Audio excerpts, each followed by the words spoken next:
This morning, the Chamber of Commerce is a really, really busy happening place here lately. And our visit with Mark is presented by Marcus and Mack, voted best law firm and best personal injury lawyer 3 years in a row in the Best of Indiana County contest. Visit them online at marcusandmack.com. You shook your head in agreement there, I think. Yeah. That it's a happening place right now. You've got a really big event coming up this week. We do. Our Indiana County Business Hall of Fame is this coming Thursday at the Indiana Country Club. So that's one of our biggest events of the year, one of my favorite events to do all year, and we are really looking forward to it. I believe we're pretty close to selling it out.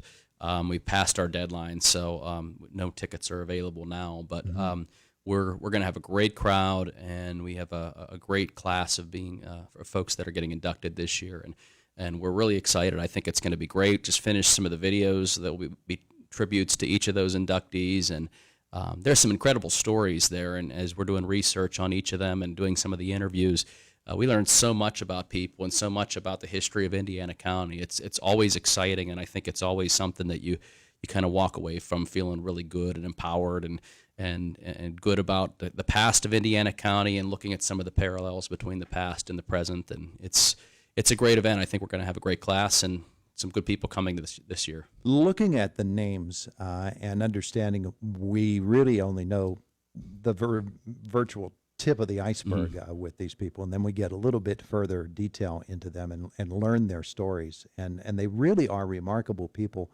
as much for where they came from to where they ended up in their lives and then in their career paths specifically. And so to be able to honor and salute them and to have some of them there for the event. It's really going to be a special night. Yeah, I mean, quickly going through some of these, you have a guy like John McCormick, who just an incredible story in the late 1800s and inventing a turbine that was featured in the Smithsonian Institute, and a lot that was known for him that wasn't known about him was his musical background, and he did charity work for what is now Indiana Regional Medical Center, for the building that was going to be IRMC in the future. And he's got a great story, including how he went to Boston to learn about trying to build this turbine and to sell it, and ended up back here in the Smicksburg area. And then we didn't even mention the McCormick House, which is one of the touristy areas in Smicksburg, one of the big attractions that you'd see out there. And then Pete Stewart, who was doing auctions when he was 100 years old, and I mean that's incredible, and all the accolades he got, in that industry, and then those are our two deceased inductees, and our living inductees, Bob Walbeck, not just his work with the insurance industry, but his work with Citizens Ambulance Service and his volunteer work, but also his work serving and working for Citizens Ambulance. He had an incredible story, and Beth Gregg, some of the things that she went through in the oil and gas industry, and really being a pioneer for women in Indiana County, and some of the things that she started in Indiana County for women, and of course, we have Ben Bruns, who ran a number of different businesses and big restaurants that are still very successful here in Indiana County today. And how he kind of went from different business to different business and still was able to make them successful. And his background was in sports. Yeah. He could play some ball. Yeah, he could play some ball. And then, of course, Ellen Ruddock, who pretty much did everything, in Indiana County, whether it was first female borough council chair, first Athena Award winner in Indiana County. She worked in radio. She did a little bit of everything. So she's our chairperson selection, I should say, not chairman selection. So just a great induction class. We got word that Senator McCormick's going to be in town as well to attend because that's his family is going to be there in support of John McCormick. So that'll be kind of nice as well to have him there. Yeah. And I think it's going to be a really exciting night up at the country club. It really is. So that is coming up, but that's just one thing that you have on the agenda. There are a lot of things that the Chamber of Commerce is involved in right now. Well, we're also planning for our annual meeting, and maybe I'll come back here and hopefully have an announcement for you on a speaker here in the next few weeks. But we next Thursday at the September, I believe the 25th, we have our next business after hours, which is at S&T Bank's main office, right next door here, and that's also going to be our Athena reveal. So the Athena Award, that luncheon will be held in October, but the reveal of the finalists will be next week. Next Thursday evening, and you can still register for that. That is free. S&T always does a fantastic job with their after-hours events anyways. We get a good crowd. But I think with the Athena reveal, it's going to be even better. So I would encourage anybody who, if you're looking to network, you're looking to get out on a Thursday evening and, maybe meet some people, that'd be a great opportunity to do it, as there's going to be a good crowd there. And it's a great event in terms of learning about some of the individuals who are nominated for Athena. And again, that's something that's really big for our county in terms of the work that people do behind the scenes. Yeah, Indiana County was basically a groundbreaker for all of Western PA and maybe even all of Pennsylvania with the Athena Award. Yes. So, yeah, and Ellen Reddick was not only the first Indiana County recipient, I think she was the first in all of Pennsylvania. She was, and Chuck Spatafor was instrumental in bringing that here to the county. But Ellen was the first, and then she kind of took that and she went on to go to other countries that helped spread the Athena Award. Yeah. And it's exciting. But some of the things that have happened here, Indiana County continues to be a groundbreaker in a lot of areas. Yeah, and all of that is really exciting news for Indiana County. Speaking of exciting news, of course, Homer City redevelopment. Mm-hmm. We keep looking at opportunities that will come out of the big project that is coming there. And looking at the possibilities and understanding that, these things take an awful lot of hard work in order to get going. But there are chances there for folks to really, get themselves started on a new career. There are businesses that will open up that will be serving the people who serve that industry. Indiana County is really positioned well for what's about to happen here. And Chamber of Commerce, I know that you're more than just a little bit interested in it. Yeah, we are. Certainly the workforce front. We had an event at Eberly College of Business about a month or so ago talking about workforce primarily from the data center end.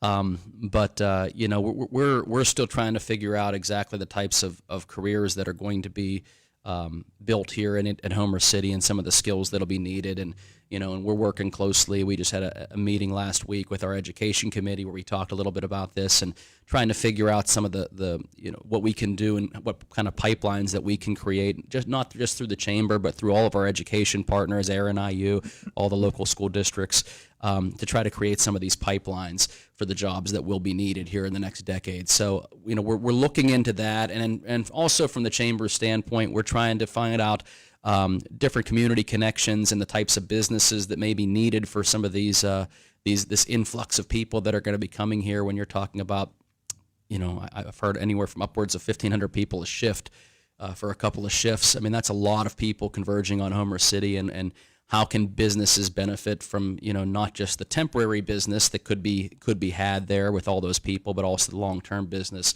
with the different people who come in to work full-time at the facility once it's constructed. So we're trying to work on creating a couple of workshops and webinars and do some things behind the scene on our end to really help to connect not just Homer City redevelopment, but Kiewit and the other companies that may come there with local businesses and try to get them, some partnerships there so we can have our local businesses a part of that project. Working on those pipelines. And of course, there's a literal pipeline that is going to be a part of this as well. Yeah. So that's all exciting news. I know that you're going to be right there in the front of the line helping folks to understand what is available out there. Meanwhile, you're getting ready to make a move. Yes. And that move will be downtown Indiana, along with some other agencies. The excitement continues, and I don't know that you know a timeline just yet, but it's getting closer. Yeah, I think we're a couple months away, so we're getting really close. It could be anywhere from mid-October, early November. Our plan is to have it open in time for Light Up Night, and from everything we've heard, that's certainly reasonable. A reasonable plan for us to be able to have that open for Light Up Night, and we're kind of getting down now where the conference room is built, and they're continuing to do some of the smaller work, and we're trying to pick out different fabrics and chairs and some of those types of things. So it's getting awfully close. The construction and what they've been able to do over there, in the short time that they've had is pretty exciting. It's still going to be a big open concept, and I think though people when they walk in are going to be really impressed. And it still keeps that the look of that historic building intact, and how impressive it was when you walked into that lobby, and that'll remain. But we added some some new things there with the conference room, public restrooms, and some other things that you'll see when you come in. That's going to make it pretty nice as a welcome center. And we're really excited to move in there with the Tourist Bureau with downtown Indiana.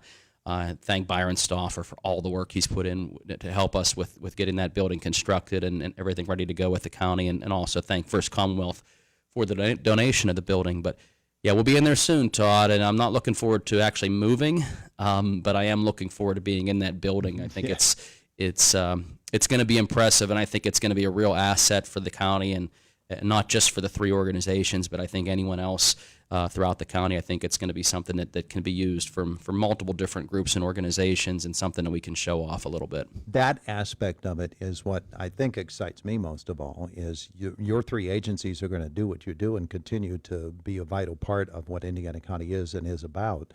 But the fact that there can be other events there that will network together a whole bunch of different groups, and they can set up shop there for conferences and other events, and that's really going to be a great asset. Yeah, I mean, one of our things that we really wanted was a state-of-the-art conference room that could be used by anybody. We're right in between Senator Pittman and Representative Struzzi's offices, and we wanted to have something that if they had somebody from Harrisburg coming into town, they could use that conference room and be proud to show them some of the things throughout Indiana County by taking them in there and meeting in that conference room. So, we just had a meeting on Friday. We talked about a couple of organizations that may be wanting to use that facility for meetings or for other things. So we're hoping that it can really be something that can be used throughout the community for a variety of purposes, and also still be a true welcome center for people who come into the county, to be able to show some things off and direct them to where they need to be, and be more of a one-stop shop for people that either have a business need or touristy need, whatever the case would be, that they can come to that welcome center, and we'll be able to get them the help that they need and show them where they need to go in the county. So yeah, I think it's going to be a real asset, and I cannot wait. It's just the timing with everything that's happening right now, I think is perfect. All right. So one final thing I wanted to get to this morning, and just, general question, is excellence in education going to be happening again this year? Yes. With everything we have going on right now at the Hall of Fame, I know that Stephen in my office is working on some of the stuff behind the scenes for excellence in education. It is happening. We'll probably start making our trips to the school districts in October and going around presenting the program to all the students and the teachers. But it is happening this year. You'll hear a lot more about that coming up in the next month or two. Exciting news too. So but we're happy to do that. I believe we're going into our fourth year of it. So wow. Yeah, that'll be great. Pretty amazing. Looking forward to it. It's a great program. Mark, thanks so much for the visit. Yeah, thanks, Todd.